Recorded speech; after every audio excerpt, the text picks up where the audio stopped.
Hey guys, in this video I just want to show you a little bit of what I'm doing here with some pegboard. You can see we moved into the garage, got it built, shop garage, whatever. I was initially thinking I'd put some stuff on the walls here, like some pegboard, but the more I think about it, it's right by the door. I don't want to walk into a bunch of pegs sticking out, so I'm thinking kind of over in this corner. I don't know what happened there. I got one sheet of pegboard I'm going to be working with today. I'm going to cut it in half and put two pieces on it. I want everything in here to kind of be removable because I want to end up coming back and adding electric and insulation at some point down the road. So I cut the 4x8 sheet in half.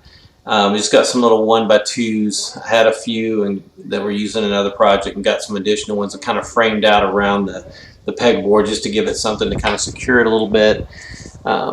I'm going to go out and spray paint this in a minute. It's, I got this spray paint at Lowe's.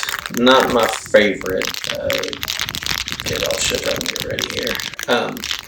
Anyway, just not my favorite spray paint. We'll see why in a minute. I'm very used to using Rustoleum, and this is kind of what they had. This worked. It just definitely was it was runny, and I guess I've gotten used to how to spray the Rustoleum and not cause any runs, and I wasn't successful with this. But that being said, I'm out in the middle of my yard here, and it is very windy. I know you can't tell it, but you can kind of see that it's thicker on some points and not the other. And again, I think some of that's due to wind. And I was thinking, well, this is just because it's out in the sun. It looks like this. It's not going to look like this on the inside, but you'll kind of see in a minute it kind of still does. And there's the building it's going in.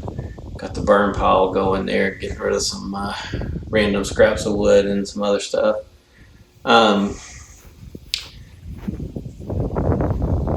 Anyway, I'm happy with the way it turned out. I'm just not happy with the way the black paint works. So here's the first one installed.